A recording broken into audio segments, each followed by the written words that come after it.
السلام علیکم ورحمۃ اللہ۔ سورہ بقرہ کی 109 نمبر آیت۔ بسم اللہ الرحمن الرحیم۔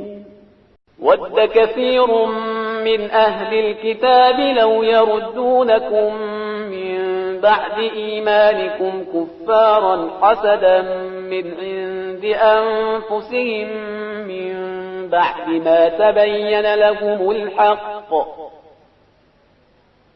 فاعفوا واصفحوا حتى يأتي الله بأمره إن الله على كل شيء قدير۔ بہت سے اہل کتاب یہ چاہتے ہیں کہ تمہیں بھی ایمان کے بعد کافر بنا لیں، وہ تم سے حسد رکھتے ہیں، ورنہ حق ان پر بالکل واضح ہے، تو اب تم ہی انہیں معاف کر دو اور ان سے درگزر کرو یہاں تک کہ خدا اپنا کوئی حکم بھیج دے، اور اللہ ہر شے پر قادر ہے۔ اس آیت میں وعفو اور وصفحو دو لفظ استعمال ہوئے ہیں، اور عام طور سے ترجمہ دونوں کا معاف کرنے کے معنی میں کر دیا جاتا ہے، لیکن تھوڑا سا فرق ہے، اس پہ توجہ ضروری ہے۔ عفو کا مطلب ہے غلطی کو معاف کر دینا، یعنی انسان کے سامنے غلطی آئی، غلطی کرنے والے کو بھی پتہ چلا اور معاف کرنے والے کو بھی پتہ چلا، یعنی غلطی کو جان کے معاف کر دینا۔ اور صفح کا مطلب وصفحو جو لفظ آیا ہے، اس کا مطلب یعنی غلطی کو درگزر کرنا، نظروں میں نہ لانا، اندیکھا کرنا۔ دشمن کی دلی تمنا ہے کہ آپ کفر اختیار کر لیں، اس لیے کسی بھی پلاننگ، کوئی بھی پروگرامنگ جو بھی ان کی ہو رہی ہے وہ پر کرنے سے پیچھے نہیں ہٹ رہے ہیں، وہ ایسا کرنا چاہ رہے ہیں کہ جس سے آپ کے مشن اور آپ کے مقصد پہ ضرب لگ جائے اور آپ خود بخود پیچھے ہٹ جائیں، اور آپ بھی دائرہ کفر میں واپس، یعنی جیسے وہ سوچ رہے ہیں کہ ہم تھے اور لوگ تھے، ویسے ہی آپ جو ہے وہ اپنا ایمان کو جو آپ پھیلا رہے ہیں اس سے آپ دستبردار ہو جائیں، واپس سب ایک ہی جیسے ہو جائیں۔ ان کا یہ ایک طریقہ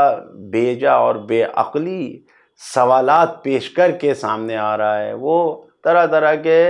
غیر عقلی سوالات سامنے لا رہے ہیں، لوگوں کو وسوسوں میں ڈال رہے ہیں، طرح طرح کے شبہے ایجاد کر کے لوگوں کے درمیان اضطراب اور بے چینی کو پیدا کر رہے ہیں۔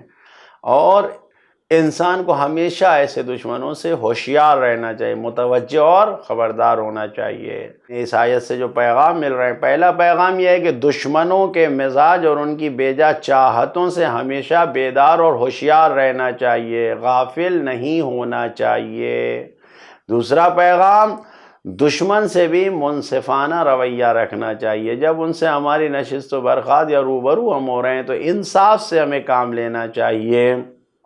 اس آیت میں یہ نہیں کہا گیا کہ تمام کے تمام یہودی ایسے ہی ہیں، بلکہ کہا گیا اکثر یہودی ہیں، سب کے یہ سب یہودی نہیں کہا گیا ہے، لہذا ہمیشہ انصاف سے کام لینا چاہیے۔ تیسرا پیغام یہ ہے کہ حسد اور جلن کا شعلہ ایسا بھڑکتا ہے، یہ آگ ایسی بھڑکتی ہے کہ انسان کو علم بھی حاصل ہو جاتا ہے، اس کو آگاہی ہو جاتی ہے کہ یہ حق کے خلاف ہے، سب کچھ معلوم ہونے کے بعد بھی یہ آگ ٹھنڈی نہیں ہوتی، یہ شعلہ بجھتا نہیں ہے، یہ ٹھنڈا نہیں پڑتا۔ حسدن کا لفظ جو آیا ہے کہ ما تبین لهم الحق، کہ ان کے لیے حق روشن ہو گیا، اس کے باوجود بھی یہ حسد کی آگ، حسد کا شعلہ بھڑکا ہوا ہے۔ یہاں پر جو بیان کیا جا رہا ہے کہ حق ظاہر ہونے کے بعد بھی وہ حسد میں پڑے ہوئے ہیں، جلن میں پڑے ہوئے ہیں۔ اسی طریقے سے چوتھا پیغام، اسلام پر ایمان لانے کے بعد ایسی عظمت و بزرگی اور ایسی عزت حاصل ہو رہی ہے کہ دشمن بھی رشک و حسد میں مبتلا ہیں، حسد میں پڑ گئے ہیں، اور ان سے دیکھا نہیں جا رہا ہے، لہذا وہ چاہ رہے ہیں کہ آپ بھی جہالت اور تفرقے اور جنگ جیسے پہلے جاہلانہ زندگی گزاری جا رہی تھی ویسے ہی اسی زندگی پر پلٹ جائیں۔ پانچواں پیغام، اپنے مخالف سے فوراً دشمنی اور غصے کا اظہار نہیں کرنا چاہیے، کبھی کبھی معلوم ہو جانے کے بعد بھی کینے اور حسد کا علم ہونے کے بعد بھی نرمی اور مدارا کرنا چاہیے، جیسا کہ فعفو وصفحو کے ذریعے اس آیت میں بیان ہوا ہے۔ معاف کر دینے، چھٹا پیغام، معاف کر دینے یا دشمنوں کی خطاؤں کو اندیکھا کر دینے کا حکم اسی وقت تک ہے جب تک کہ مسلمان سستی کی طرف نہ چلے جائیں، ان کے دل ٹھنڈے نہ پڑ جائیں، بالکل وہ ٹھنڈے نہ ہو جائیں مسلمان، اور دوسری طرف سے دشمن بھی جسور اور شیر نہ ہو جائے، اپنے آپ کو سمجھنے لگے کہ ہم حق پر ہیں، اسی وقت تک معاف کرنے کا، اندیکھا کرنے کا حکم ہے۔ لیکن اگر مسلمانوں کے ضعیف و کمزور اور ان کے ایمان میں سستی آنے کا خطرہ ہے، اگر دشمنوں کے شیر ہو جانے کا خطرہ ہے، تو پھر ان خطرات کے پیش نظر ان کو ہرگز معاف نہیں کیا جائے گا، انہیں بخشا نہیں جائے گا، معاف نہیں کیا جا سکتا۔